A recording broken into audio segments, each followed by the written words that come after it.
Saudara-saudara terkasih, jumpa lagi dengan saya. Shalom, selamat pagi. Sebelum kita membaca dan merenungkan firman Tuhan, kita satu dalam doa. Syukur kami naikkan kehadirat-Mu yang kudus, ya Bapa, atas penyertaan-Mu dalam istirahat kami tadi malam, sehingga kami boleh bangun pagi ini dengan sehat, segar, kuat, tidak kurang suatu apapun. Kami hendak memulai hari ini dengan membaca firman-Mu. Bimbing kami dengan Roh Kudus-Mu agar kami mampu memahami kekayaan firman-Mu dalam bacaan hari ini. Berfirmanlah ya Tuhan, kami anak-anak-Mu sedia mendengarkannya. Amin. Sabda Bina Diri hari ke-691, Kamis pagi 14 Mei 2020. Bacaan kita terambil dari Yakobus 1 ayat 2 sampai dengan 8. Saya memberi judul renungan ini, dalam derita ku tetap berbahagia. Saudara-saudara, nas kita adalah ayat 2. Saya bacakan buat kita semua. Saudara-saudaraku, anggaplah sebagai suatu kebahagiaan apabila kamu jatuh ke dalam berbagai-bagai pencobaan.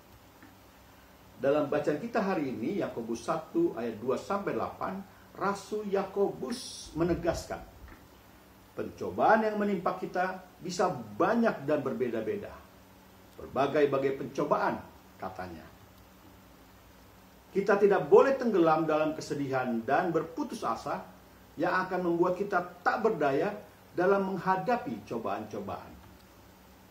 Nas kita ayat 2 tadi mencatat, anggaplah pencobaan itu sebagai suatu kebahagiaan.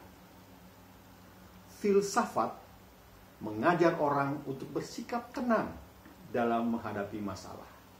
Tetapi kekristenan, firman Tuhan mengajar orang untuk berbahagia ketika menghadapi masalah. Karena berbahagia timbul dari kasih dan bukan amarah terhadap Tuhan. Dalam berbahagia, kita menyerupai Kristus sebagai kepala kita, dan itu menjadi tanda bahwa kita sudah diangkat menjadi anak-anaknya.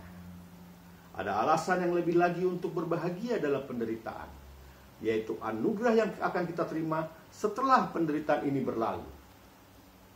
Alangkah baiknya jika kita yang tertimpa penderitaan justru menjadi semakin bertumbuh iman percayanya kepada Tuhan. Saudara-saudara terkasih, ketika penderitaan akibat pandemi COVID-19 kita alami, kadang kita bertanya-tanya dalam hati, mengapa kita mengalaminya? Yang jelas, Yesus pun menderita selama di dunia. Pencobaan dan penderitaan dapat membuat watak kita menjadi buruk dan egois. Sudah banyak terjadi pertengkaran di grup WA. Karena banyak orang yang jenuh berminggu-minggu sampai bulan di rumah saja. Namun ada banyak pula yang kebahagiaan yang timbul akibat pencobaan yang dialaminya. Kisah Nona Catherine dan kisah saya misalnya. Nona Catherine tinggal di dalam kamarnya selama lebih dari 20 tahun. Kedua tangannya telah diamputasi untuk menahan penyebaran penyakitnya. Tetapi ia tetap menyerahkan dirinya dalam doa dan pelayanan rohani. Dengan kakinya, ia mengetik di mesin tiknya, berkorespondensi ke seluruh Indonesia selama bertahun-tahun, dan membimbing ratusan orang kepada Kristus. Sebuah kreativitas yang didorong oleh penderitaan untuk menebar kabar baik. Sebuah pelayanan yang menginspirasi. Saya, misalnya, yang tadinya menjumpai ribuan orang lewat pelayanan Sabda Bina Diri dengan teks, kini saya bisa lebih kreatif dengan pelayanan via gambar bergerak atau video yang seperti sekarang ini. Karena pandemi penyakit ini, saya tahu bagaimana caranya tapping gambar melalui HP, bernyanyi, dan membuat sebuah video, lalu memostingnya ke media sosial.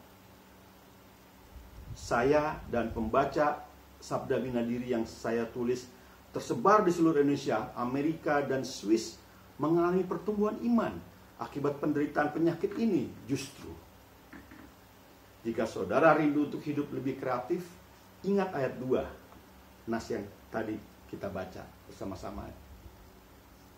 Anggaplah sebagai suatu kebahagiaan apabila kamu jatuh ke dalam berbagai-bagai pencobaan. Itu ayat 2-nya. Seperti syair pada lagu Ku Berbahagia, Kidung Jemaat nomor 392 ayat 3. Aku serahkan diri penuh dalam Tuhanku, hatiku teduh sambil menyongsong kembalinya. Ku diliputi anugerah, aku bernyanyi bahagia, memuji Yesus selamanya. Aku bernyanyi bahagia, memuji Yesus selamanya. Sebutlah pergumulan-pergumulan dan derita hati kita dengan sebutan penderitaan yang menumbuhkan, dengan penekanan pada kata menumbuhkan. Saudara-saudara, saya telah sampai di akhir renungan. Ingatlah pesan kami pagi ini. Bila kita memuji Allah, meski dalam penderitaan, beban kita akan berubah menjadi berkat. Mari kita berdoa.